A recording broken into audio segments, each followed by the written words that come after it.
I've got a 1-ton wrecker, our old one, set up here. We will be getting a brand new one shortly. I'll let you know when that happens. Okay, how's it going, everybody? So there I was in the last video talking about the old truck, and we'd be getting a new truck soon. And this is the new truck. It's a 2014 Dodge 5500 with a Renegade 408 TA bed on it. And I'm going to just show you a few of the features that it has as we do a walk around. Okay, so we'll start in the back here, and this is the wheel lift on it, on the 408 TA. And wanted to mention what makes this truck special and why we got it. It has chain driven jaws on it. And the way it works, it's an auto grip. And the way that works is when the jaws close, it basically can sense when it has pressure against it and it stops. What this means is when you close the jaws, say if you have a flat on one side, it's going to compensate and close more on one side than the other, so it picks it up evenly. One reason we got the 408. It also has twin Warren winches on it, 9,000 pounds each, with a 100-foot line on each one. We have the tag light set up, pretty basic, standard. It of course has a what they call a racing jack. I call it just a lighter jack myself. They have locks on everything. And you can see here the gas can has a lock on it. The strap, unfortunately there's not enough room to do anything else. We have to strap them to the deck. And then of course your cans that we have to have for CHP and NPD and all that. Okay, so I've dropped the wheel lift, and just to show you the light setup, it has a signal light bar with all LEDs. The floodlights are in the light bar. They're also below the headache rack. And then we have the lower floods there. The light bar is also equipped with a latch where you can fold the thing down. And what you would do is pull this pin out right here, and then you flip the light bar up and over. We're not going to flip it all the way over. Just to show you, if you want to make it a little bit lower, you can do that. We'll probably never use it, but. And here we have our air hookup and our jumper cables, D-rings and safety chains, diesel can, and the other trash can for absorbent. Alright, so here we're in the left rear toolbox, and inside here we've mounted the jumper cables, the trailer balls assortment. It has some straps in there. It also has the triangles that nobody uses, and a jumper box. That's in this left side. That's about all you're going to fit in there. Okay, I'm now at the right toolbox. We're going to open that up, and inside here we have the air compressor. It's electric air compressor. I'm not real thrilled about it being mounted and they're taking up all the room, but that's how they did it, so that's how we got it.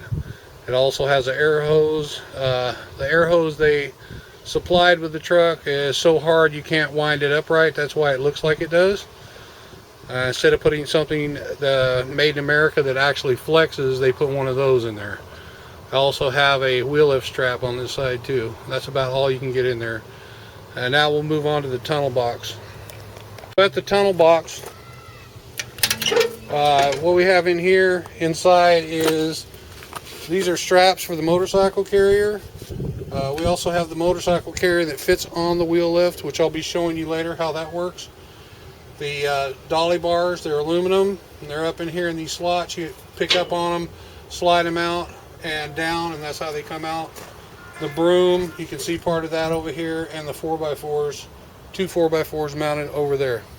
Okay, now we're at the left side of the tunnel box. We're going to open it up, and inside you'll find we have two snatch blocks here, some straps that somebody didn't roll up, first aid kit, fire extinguisher at the other end of your dolly bars, of course, and the 4x4s.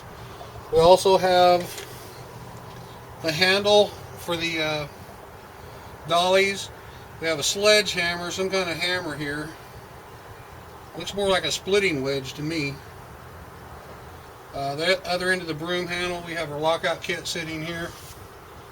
And that's how this one's equipped. So on the left side, under the tunnel box, we have our dollies where they're stored. And what you do is lift up this door right here. And there they are right there. They're locked in. We take the lock off and they slide right out. Okay, so now to the inside, and I'll show you the features. Of course, this truck is loaded. It's got everything on it except for navigation. It doesn't have the big navigation screen. In order to get the large navigation screen, you would have to special order that. Most tow truck companies that manufacture these order them without navigation. I'm not sure why, but they do. What we have here though is, of course, satellite radio and Bluetooth equipped too. Okay, down here we have the switches for the air compressor and the pump that runs the winch, and those seem to be okay. If you have somebody sitting in the middle though, their knee could hit one of these. I don't like that. I don't think they mounted them in the right place. We haven't had a problem yet, but we're watching that. Also don't care about, they do have a big red light that shows when the pump is engaged. You don't want to take off with that pump on. It will blow your lines off, is what the manufacturer is telling us. It can damage the pump and everything else, so that's why they put the big red light there.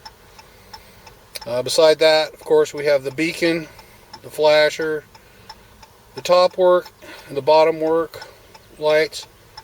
I don't like these. They put the lights down below where you can't hardly see them, even when it's a darker area where we're at now. In the sunlight you can't see them at all. So bad choice in my opinion there. I'm sure it was easy for them to put in, but I think it was a bad choice. There's times, like, you know, when we see stuff like this, we know they should have consulted a actual tow truck operator instead of maybe one of their engineers or something like that that has no idea. Also, if let me do this. If this is folded up and somebody's sitting here in this seat, their knees are going to be hitting these lights. They could also hit our air pump, which the air pump's not going to matter, but if they hit the pump clutch, that could be a disaster. Knees hitting our beacons, you know, anybody who drives a tow truck knows about that. You don't want your beacons running going down the road. It makes you look like an idiot. So, in my opinion, that's a fail right there. The cab is pretty nice. Dodge has done a pretty good job on the cab, I would say. Pretty nice design. It's different than our 2012, which I haven't shown you yet. You have your cruise feature over here. We also use that to, if you turn it on, hit the set, that will also run your winch up. And I'll show you. So the winch is engaged there. All you do is turn it on, hit the set, and it idles up to about 11, I think it is. And that's as far as it should go. Anything above that could cause damage. They warn you about that. I'm not going to try it, so, you know, I'm just going to take their word for it on that. Over here you have your, of course, your phone, for your Bluetooth and all that. You can also have commands here you can use for the dash and all that stuff. I'm not going to go into all that. This, of course, is the inside controls. I'm not going to rate this very high either. I would have probably put these in different places. I'd have probably put the boom up and down on the first spot, tilt on the second, underlift in and out on the third, and arms closed right where they're at. I don't know. There's something about the order of this I don't like. Anyway, there's our Dodge 5500 Auto Grip Chevron, and next I'll show you how the actual wheel lift works. We'll maybe pick up a car with a flat or a motorcycle or something like that and show you how it actually works. and I'll give you a review on that too. Okay, until then, this is Gordy, and I'll see you in the ditch.